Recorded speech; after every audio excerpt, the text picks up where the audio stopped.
ನಮಸ್ಕಾರ ಸ್ನೇಹಿತರೆ ಎಲ್ಲರಿಗೂ. ನಮ್ಮ ಓಲಾ ಇವತ್ತಿಗೆ 4000 ಕಿಲೋಮೀಟ್ರ್ ಕಂಪ್ಲೀಟ್ ಮಾಡಿದೆ. ಇದರಲ್ಲಿ ಕೆಲವೊಂದಿಷ್ಟು ಸಮಸ್ಯೆಗಳು ಆಗಿದ್ವು. ಆ ಸಮಸ್ಯೆಗಳನ್ನ ನಾನು ಯಾವ ರೀತಿ ಸಾಲ್ವ್ ಮಾಡ್ಕೊಂಡೆ ಅನ್ನೋದ್ರ ಬಗ್ಗೆ ಇವತ್ತಿಂದು ವಿಡಿಯೋ ಆಗಿರುತ್ತೆ.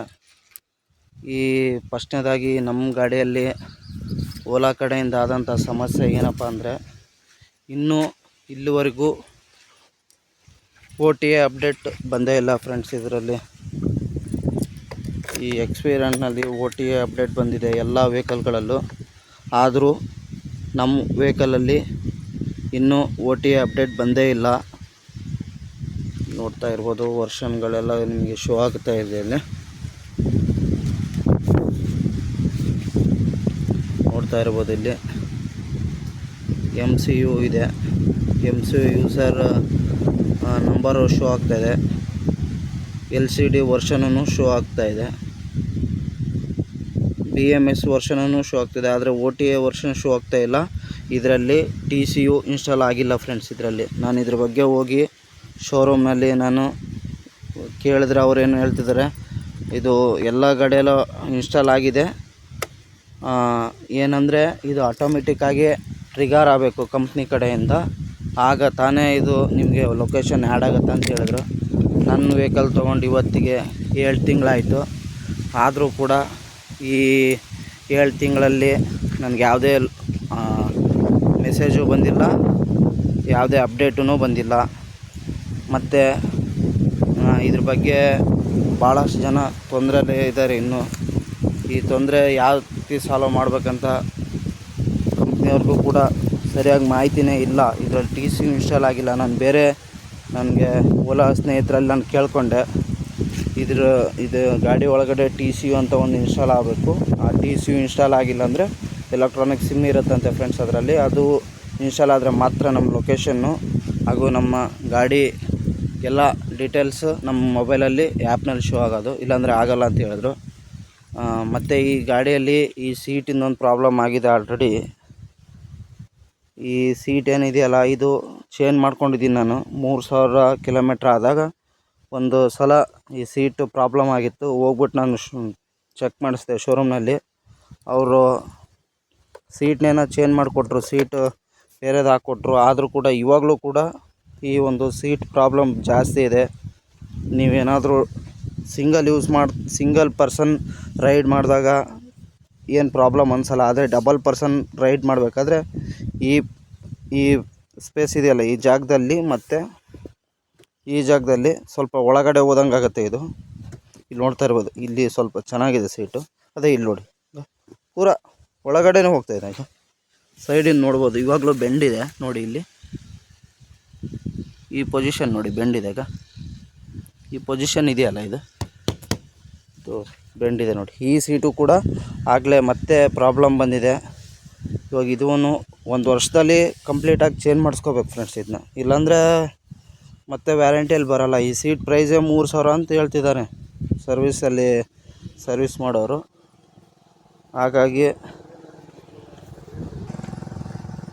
1 ವರ್ಷದೊಳಗಡೆ ನಿಮ್ದು ಏನೇ ಆದರೂ, ಕೆಲವೊಂದಿಷ್ಟು ಜನಕ್ಕೆ ಈ ಇಂಡಿಕೇಟ್ರ್ ಸ್ವಿಚ್ ಹೋಗಿರುತ್ತೆ. ಈ ಇಂಡಿಕೇಟರ್ ಸ್ವಿಚ್ ಏನಿದೆಯಲ್ಲ, ಇದು ಕಿತ್ತು ಬಂದಿರುತ್ತೆ. ಇವೆಲ್ಲವೂ ಕಂಪ್ನಿ ವ್ಯಾರಂಟಿ ಒಳಗಡೆ ಮಿನಿಮಮ್ 10,000 ಕಿಲೋಮೀಟ್ರ್ ಅಂಡರ್ನಲ್ಲಿ ಫ್ರೀಯಾಗಿ ರಿಪ್ಲೇಸ್ಮೆಂಟ್ ಆಗ್ತಾಯಿದೆ. ನೀವು ಮಾಡಿಸ್ಕೊಳ್ಳಿ ಇದನ್ನ ರಿಪ್ಲೇಸ್ಮೆಂಟು. ಕಂಪ್ನಿಯಿಂದ ಏನು ನಮಗೇನಿದು ಗಾಡಿ ತೊಗೊಂಡಿದ್ದೀವಿ, ಆದರೆ ಈ ಪೆಟ್ರೋಲ್ ಗಾಡಿ ಬಂದಂಗೆ ಇದು ಗಾಡಿ ನಮಗೆ ಸ್ಪೇರ್ ಇಲ್ಲ. ಆ ಕಾರಣಕ್ಕೆ ನೀವು ಏನೇನು ಪ್ರಾಬ್ಲಮ್ ಇದೆಯಲ್ಲ, ನೀವು ಆದಷ್ಟು ಬೇಗನೆ ಸಾಲ್ವ್ ಮಾಡ್ಕೊಳ್ಳಿ. ಮತ್ತು ಈ ಸಸ್ಪೆನ್ಷನ್ ನಂದು ಯಾಕೋ ಸೌಂಡ್ ಬರ್ತಾಯಿದೆ. ಈ ಸಸ್ಪೆನ್ಷನ್ನು ನಮ್ಮದೇನಿಲ್ಲ, ಆಯಿಲೇನು ಲೀಕ್ ಇಲ್ಲ. ಆದರೂ ಇದು ಹ್ಯಾಂಡ್ಲು ವೈಬ್ರೇಟ್ ಆಗುತ್ತೆ. ಇದನ್ನು ಹೇಳಿದ್ದೀನಿ. ಪೂರಾ ಈ ಒಂದು ಅಸೆಂಬ್ಲಿನೇ ಚೇಂಜ್ ಮಾಡೋಣ ಅಂತ ಹೇಳಿದ್ದಾರೆ. ಮತ್ತು ನಮ್ಮ ಗಾಡಿಯಲ್ಲಿ ಮೋಟ್ರ್ ನಾಯ್ಸೂ ಸ್ವಲ್ಪ ಜಾಸ್ತಿ ಆಗಿದೆ ಅಂತಲೇ ಹೇಳ್ಬೋದು. ಮೊದಲಿನಕ್ಕಿಂತ ಇವಾಗ ಸ್ವಲ್ಪ ನಾಯ್ಸ್ ಜಾಸ್ತಿ ಆಗಿದೆ. ಆದರೆ ಪರ್ಫಾಮೆನ್ಸ್ನಲ್ಲಿ ಏನು ಪ್ರಾಬ್ಲಮ್ ಬಂದಿಲ್ಲ ನಮ್ಮ ವೆಹಿಕಲಲ್ಲಿ. ಇದ್ರ ಮೊದಲನೇ ದಿನ ಯಾವ ಥರ ಇತ್ತು ಅದೇ ಥರ ಇದೆ. ಪರ್ಫಾಮೆನ್ಸ್ನಲ್ಲಿ ಏನೂ ಪ್ರಾಬ್ಲಮ್ ಆಗಿಲ್ಲ. ಗಾಡಿ ಮತ್ತು ಎಲ್ಲಿ ನಮಗೆ ಯಾವುದೇ ಥರ ಬೇರೆ ಪ್ರಾಬ್ಲಮ್ಗಳನ್ನು ಅಂದರೆ ರನ್ನಿಂಗ್ನಲ್ಲಿ ಪ್ರಾಬ್ಲಮ್ ಏನೂ ಕೊಟ್ಟಿಲ್ಲ ಇಲ್ಲಿವರೆಗೂ. ಸ್ವಲ್ಪ ಮೋಟ್ರ್ ಸೌಂಡು ನಾಯ್ಸ್ ಸ್ವಲ್ಪ ಇದೆ ಅಂತಲೇ ಹೇಳ್ಬೋದು. ಮತ್ತು ಎಲ್ಲ ಗಾಡಿಗಳಲ್ಲಿ 15% ಆದರೆ ಮೆಸೇಜ್ ಬರುತ್ತೆ, ನಿಮ್ಮ ಗಾಡಿ 15%ಗಿಂತ ಕೆಳಗಡೆ ಇದೆ, ಚಾರ್ಜ್ ಮಾಡಿ ಅಂತ ಮೊಬೈಲ್ಗೆ ನಾರ್ಮಲ್ ಮೆಸೇಜ್ ಓಲಾ ಕಡೆಯಿಂದ ಬರುತ್ತೆ. ಆದರೆ ನಮ್ಮದು ಗಾಡಿಯಲ್ಲಿ ಇದು ನೀವು 15%ಗಿಂತ ಕೆಳಗಡೆ ಹೋದರೂ ಕೂಡ ಯಾವುದೇ ಥರದಿಂದಲೂ ಕೂಡ ಏನು ಮೆಸೇಜ್ ಬರ್ತಾಯಿಲ್ಲ. ಮತ್ತು ಕಂಪ್ನಿಯವರು ಏನು ಹೇಳ್ತಾರೆ ಅಂದರೆ 15%ಗಿಂತ ಕೆಳಗಡೆ 15ರಿಂದ 0 ಒಳಗಡೆ ಏನಾದರೂ ಬ್ಯಾಟ್ರಿ ಡೀಪ್ ಡಿಸ್ಚಾರ್ಜ್ ಆದರೆ ಮತ್ತು ಬ್ಯಾಟ್ರಿ ಡೆಡ್ ಆದರೆ ಅದಕ್ಕೆ ಪೂರ್ತಿ ಹೊಣೆಗಾರರು ನಾವೇ ಆಗಿರ್ತೀವಿ ಅಂತ ಹೇಳ್ತಾರೆ. ನಾವು ತೊಗೊಳೋದು ಏನಂದರೆ ಗಾಡಿ ತೊಗೊಳ್ಬಿಟ್ಟಿರ್ತೀವಿ, ಕಂಪ್ನಿಯವನು ಮಿಡ್ಲಲ್ಲಿ ಈ ಥರ ಹೇಳೋದ್ರಿಂದ ಕಸ್ಟಮರ್ಸ್ಗಳಿಗೆ ಗೊಂದಲ ಆಗುತ್ತೆ. ಈ ಬ್ಯಾಟ್ರಿ 8 ವರ್ಷ ಗ್ಯಾರಂಟಿ ಕೊಡ್ತಾರೆ, ಇದರಲ್ಲಿ ಎಷ್ಟು ಜನಕ್ಕೆ ಮೇಂಟೈನ್ ಮಾಡೋಕ್ಕಾಗುತ್ತೆ ಇಲ್ಲ ಗೊತ್ತಿಲ್ಲ. ಇವಾಗ ಕಿಲೋಮೀಟ್ರಿಗೆ 1% ಅಂತ ಲೆಕ್ಕ ಹಾಕ್ಕೊಂಡು ತೊಗೊಂಡ್ರು ಕೂಡ ಇವಾಗ ಎಲ್ಲೇ ಆಗುತ್ತೆ ಫ್ರೆಂಡ್ಸ್, 85 ಕಿಲೋಮೀಟ್ರ್ ಆಗುತ್ತೆ ಅಷ್ಟೇ. ಇವಾಗ ಯಾರೋ ಅಪ್ ಆ್ಯಂಡ್ ಡೌನ್ 100 ಕಿಲೋಮೀಟ್ರ್ ಹೋಗ್ತಾ 50 ಬರ್ತಾ 50 ಅಂತ ಲೆಕ್ಕ ಹಾಕ್ಕೊಂಡು ಹೋದರೆ 85 ಕಿಲೋಮೀಟ್ರಿಗೆ ಯಾವುದೋ ಈ ಥರ ಜಾಗದಲ್ಲಿ ಎಲ್ಲೋ ನಿಂತ್ಕೊಳ್ತು ವೆಹಿಕಲ್ಲು 15%ಗೆ ಎಲ್ಲಿಂದ ಚಾರ್ಜ್ ಹಾಕೋಣ. ಡೀಪ್ ಡಿಸ್ಚಾರ್ಜ್ ಆದರೆ ಬ್ಯಾಟ್ರಿ ಏನಾದರೂ 0 ಆದರೆ ಬ್ಯಾಟ್ರಿ ಕಾಸ್ಟೇ ಹೆವಿ ಆಗಿದೆ. ಅದನ್ನೆಲ್ಲ ಕೊಟ್ಟು ನಾವು ಹಾಕ್ಸ್ಬೇಕಂದ್ರೆ ಇದೆಲ್ಲ ತುಂಬ ತೊಂದರೆನೇ ಅಂತಲೇ ಹೇಳ್ಬೋದು. ಈ ವೆಹಿಕಲ್ ರನ್ನಿಂಗ್ನಲ್ಲಿ ಏನೂ ಪ್ರಾಬ್ಲಮ್ ಇಲ್ಲ, ಆದರೆ ಈ ಸರ್ವಿಸ್ನಲ್ಲಿ ಭಾಳ ಪ್ರಾಬ್ಲಮ್ ಇದೆ. ಹಾಗೆ ಈ ಕಂಪ್ನಿಯವರು ಹೊಸ ಈ ರೂಲ್ಸ್ಗಳು ಜನರಲ್ ಗೊಂದಲ ಮಾಡುತ್ತೆ.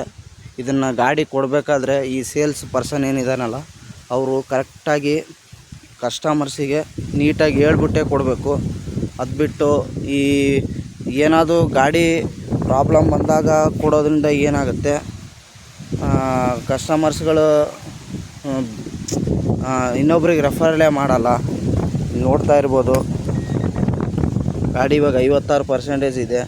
ನನ್ನ ಮನೆ ಇಲ್ಲಿಂದ ಒಂದು 20 ಕಿಲೋಮೀಟ್ರ್ ಇರುತ್ತೆ. ನಾನು ಇನ್ನೂ ಏನೋ ಜಾಸ್ತಿ ಅಡ್ಡಾಡಿದ್ವಿ, ಏನೋ ಆಯಿತು, ಪ್ರಾಬ್ಲಮ್ ಆಯಿತು. ಈ ಬ್ಯಾಟ್ರಿ 15 ಕೆಳಗೆ ಹೋದ ಕೂಡಲೇ ಮೆಸೇಜ್ ಬಂದರೆ ನಾವು ಏನು ಮಾಡೋಕ್ಕಾಗತ್ತೆ? ಈ ಬ್ಯಾಟ್ರಿಗೆ ನೀವೇ ಹೊಣೆಗಾರರು ಅಂತ ಮೆಸೇಜ್ ಬಂದರೆ ನಾವು ಇನ್ನೇನು ಮಾಡೋಕ್ಕಾಗತ್ತೆ? ಎಷ್ಟೋ 1% ತನಕ ತೊಗೊಂಡು ಬರಬೇಕಾದ ಪರಿಸ್ಥಿತಿನೂ ಇರುತ್ತೆ ಕೆಲವೊಂದು ಸಂದರ್ಭಗಳಲ್ಲಿ. ಆ ಟೈಮ್ನಲ್ಲಿ ಏನು ಮಾಡೋದು? ಇನ್ನು ಈ ಸಸ್ಪೆನ್ಷನ್ ಕೂಡ ಹೇಳ್ಬೇಕು ಫ್ರೆಂಡ್ಸ್ ನಿಮಗೆ, ಇದು ಸ್ವಲ್ಪ ಸೌಂಡ್ ಆಗ್ತಾಯಿದೆ. ಇದು ಇಲ್ಲೇ ಆಯಿಲ್ ಬಿಡ್ತಾನೇ ಇದ್ದೀನಿ ಕಂಟಿನ್ಯೂ, ಆಗ ಕಡಿಮೆ ಆಗುತ್ತೆ ನಾಯ್ಸು, ಇಲ್ಲಾಂದರೆ ಆಗಲ್ಲ. ಇವು ಕಂಪ್ನಿಯವನು ಕಡಿಮೆ ರೇಟಿಗೆ ವೆಹಿಕಲ್ ಲಾಂಚ್ ಮಾಡಿ ಲೋ ಕ್ವಾಲಿಟಿ ಕೊಟ್ಬಿಟ್ಟು ಸರ್ವಿಸೂ ಸರಿಯಾಗಿ ಕೊಡದೆ ಪ್ರಾಬ್ಲಮ್ನ ಜಾಸ್ತಿ ಮಾಡ್ಕೊತಿದ್ದಾನೆ ಅಂತ ಹೇಳ್ಬೋದು ಅಷ್ಟೇ ಫ್ರೆಂಡ್ಸ್. ಇದು ಇವರು ನೀಟಾಗಿ ಸರ್ವಿಸ್ ಕೊಡು, ಚೆನ್ನಾಗಿರೋದೇ ಕೊಡ್ತೀರಾ, ಇನ್ನೊಂದು 10,000 ಜಾಸ್ತಿ ಮಾಡಿ, ಯಾವುದೇ ಪ್ರಾಬ್ಲಮ್ ಇರಲೇ ಆ ಥರ ವೆಹಿಕಲ್ ಮಾಡಿಬಿಟ್ಟು ಕೊಡಿ. ಈ ಸೀಟನ್ನೇ ನೋಡಿ ಆಗಲೇ ಒಂದು ಚೇಂಜ್ ಮಾಡಿಕೊಂಡೆ ನಾನು, ಮತ್ತು ಇವಾಗಲೂ ಪ್ರಾಬ್ಲಮ್ ಆಗಿದೆ. ಇವಾಗಲೂ ಒಂದು ಚೇಂಜ್ ಮಾಡ್ಕೋಬೇಕು, ಕಂಪ್ಲೇಂಟ್ ರೇಸ್ ಮಾಡಿಬಿಟ್ಟು. ಇದೇ ಥರ ಬರೀ ಹೊಸ ಕಿತ್ತಾಕೋದು, ಇನ್ನೊಂದು ಹಾಕೋದು, ಇನ್ನೂ 1 ವರ್ಷ ಕಂಪ್ಲೀಟ್ ಆಗಿಲ್ಲ ನನ್ನ ಗಾಡಿ. ಈ ಥರ ಪ್ರಾಬ್ಲಮ್ ಬಂದರೆ ಏನು ಹೇಳೋದು? ಈ ಪ್ಯಾನಲ್ ಗ್ಯಾಪ್ಸು ಇವಾಗ ನಮ್ಮ ಹಳೆ ಗಾಡಿಗಳೆಲ್ಲ ಕಂಪ್ನಿಯಿಂದನೇ ಪ್ಯಾನಲ್ ಗ್ಯಾಪ್ಸು ಬಂದೇ ಬಿಟ್ಟಿದ್ವು. ನೋಡ್ತಾ ಇರ್ಬೋದು ಇಲ್ಲಿ, ಇವಾಗಿನ ಗಾಡಿಗಳಲ್ಲಿ ಏನು ಪ್ಯಾನಲ್ ಗ್ಯಾಪ್ಸ್ ಕಾಣ್ತಾ ಇಲ್ಲ ಅಂತ ನೋಡಿದೆ. ಆದರೂ ಇಲ್ಲಿ ನೋಡಿ, ಇಲ್ಲಿ ನೋಡ್ತಾ ಇರ್ಬೋದು, ಎಲ್ಲ ವಯರ್ಗಳೆಲ್ಲ ಈ ಥರ ಹೊರಗಡೆ ಬಂದರೆ ಈ ಥರ ಕೈ ಹಾಕ್ಬಿಟ್ಟು ಕಿತ್ತಾಕ್ಬಿಡ್ತಾರೆ. ಮಕ್ಕಳು ಯಾರಾದರೂ ಸಣ್ಣ ಮಕ್ಕಳು ಗಾಡಿ ಮೇಲೆ ಕುಂತಲ್ಲಿ ನೋಡ್ತಾ ಇರ್ಬೋದು, ಕಿತ್ತಾಕ್ತಾರೆ. ಇವೆಲ್ಲ ಯಾಕೆ? ಇವೆಲ್ಲ ಅಸೆಂಬ್ಲಿ ಟೈಮ್ನಲ್ಲೇ ನೀಟಾಗಿ ನೀವು ಅಸೆಂಬ್ಲಿ ಮಾಡ್ಬೋದು ತಾನೆ. ಕೊಡೋ ಕಾಸಿಗೆ ಒಳ್ಳೆ ವಸ್ತುನೇ ಕೊಡಿ. ಅದು ಬಿಟ್ಟು ಎಲ್ಲ ಟೆಂಪ್ರವರಿಯಾಗಿ ಫಿಟ್ಟಿಂಗ್ ಮಾಡಿಬಿಟ್ಟು ಪ್ಯಾನಲ್ ಗ್ಯಾಪ್ಸು, ಈ ಕ್ವಾಲಿಟಿ ಇಶ್ಯೂ ಇವೇ ನಿಮ್ಮ ಕಂಪ್ನಿಯಲ್ಲಿ ತುಂಬ ಪ್ರಾಬ್ಲಮ್ ಕೊಡ್ತಾ ಇರೋದು. ಈ ಓಲಾ ಕಂಪ್ನಿಯಲ್ಲಿ ಇದನ್ನು ಇಂಪ್ರೂವ್ ಮಾಡಲೇಬೇಕು ಫ್ರೆಂಡ್ಸ್. ಇದು ಇಲ್ಲ ಅಂದರೆ ನೀವು ಯೋಚನೆ ಮಾಡಿಬಿಟ್ಟು ತೊಗೊಳ್ಳಿ. ಯಾಕಂದರೆ ನಾವೇನೋ ವಿಡಿಯೋ ಮಾಡಿ ಹೇಳ್ತಿರ್ತೀವಲ್ಲ, ಇದರಿಂದ ನಮಗೇನು ಲಾಭ ಇರೋಲ್ಲ. ನಮಗಾಗೋವಂಥ ನೋವಿಂದ ನಾವು ಮಾಡಿಬಿಟ್ಟು ಹೇಳ್ತಾ ಇರ್ತೀನಿ ನಾನು. ನೀವು ನೋಡ್ತಾ ಇರ್ಬೋದು, ಇವಾಗ ಇಷ್ಟೆಲ್ಲ ಲಾಭವೂ ಇದೆ, ನಷ್ಟವೂ ಇದೆ. ಆದರೆ ಭಯದಿಂದ ಯಾವತ್ತು ವೆಹಿಕಲ್ ತೊಗೊಳಕ್ಕೆ ಹೋಗ್ಬಾರ್ದು. ಯಾಕಂದರೆ ಇದು ಎಲೆಕ್ಟ್ರಿಕಲ್ ವೆಹಿಕಲ್ಲು, ಇನ್ನೂ ಸರ್ವಿಸಿಂದ ಏನು ಪ್ರಾಬ್ಲಮ್ಮು ಏನೋ ಒಂದು ಗೊತ್ತಿಲ್ಲ. ಎಷ್ಟೋ ಜನ ಅದೇ ಭಯದ ಮೇಲೆ ಎಷ್ಟೋ ಜನ ತೊಗೊಳ್ತಾ ಇಲ್ಲ. ಯಾರೋ ತೊಗೊಂಡ್ರು ಮನೆ ಅಕ್ಕಪಕ್ಕ. ಇವಾಗ ನನ್ನ ವೆಹಿಕಲ್ ನೋಡಿಬಿಟ್ಟೆ ಇನ್ನೂ ಇಬ್ಬರು ತೊಗೊಂಡ್ರು.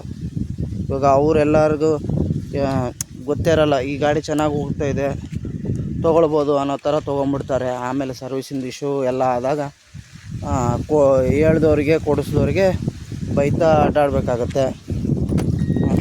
ಇನ್ನು ಈ ಲೈಟ್ ಕೂಡ ಯಾಕೋ ಸ್ವಲ್ಪ ಅವಾಗಿನಕಿನ್ನ ಇವಾಗ ಬ್ರೈಟ್ನೆಸ್ ಸ್ವಲ್ಪ ಕಡಿಮೆ ಆಗಿದೆ ಅಂತ ಅನ್ನಿಸ್ತಿದೆ ಫ್ರೆಂಡ್ಸು. ಎಲ್ಲದರಲ್ಲೂ ಪ್ರಾಬ್ಲಮ್ ಇದೆ. ಇದು ಇವಾಗ ಕಂಡು ಬರ್ತಾ ಇರೋದು ಇದು.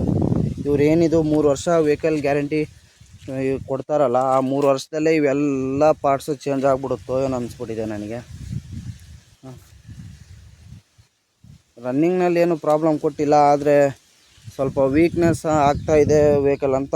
ಈ 8 ವರ್ಷ ಬ್ಯಾಟ್ರಿ ವ್ಯಾರಂಟಿ ಕೊಟ್ಟಿದ್ದಾರೆ. ಈ 8 ವರ್ಷದಲ್ಲಿ ಗಾಡಿ ಇರುತ್ತೋ ಇಲ್ಲೋ ಅಂತಲೇ ಡೌಟ್ ಆಗ್ಬಿಟ್ಟಿದೆ. ಇದು 4000 ಕಿಲೋಮೀಟ್ರದಲ್ಲಿ ಆದಂಥ ನನ್ನ ಗಾಡಿ ಸಮಸ್ಯೆಗಳದ್ದು ಒಂದು ಸಣ್ಣ ವಿಡಿಯೋ ಆಗಿತ್ತು. ಈ ವಿಡಿಯೋ ನಿಮಗೆ ಹೆಲ್ಪ್ ಆದರೆ ಒಂದು ಸಬ್ಸ್ಕ್ರೈಬ್ ಮಾಡ್ಕೊಳ್ಳಿ. ಮುಂದೆ ಯಾವುದೇ ಥರದ ಪ್ರಾಬ್ಲಮ್ ಅಂದರೆ ಕಮೆಂಟ್ ಮಾಡಿ. ನನ್ನಿಂದಾಗೋ ಸಲಹೆಗಳನ್ನು ನಾನು ತಿಳಿಸ್ತೀನಿ. Thank you friends.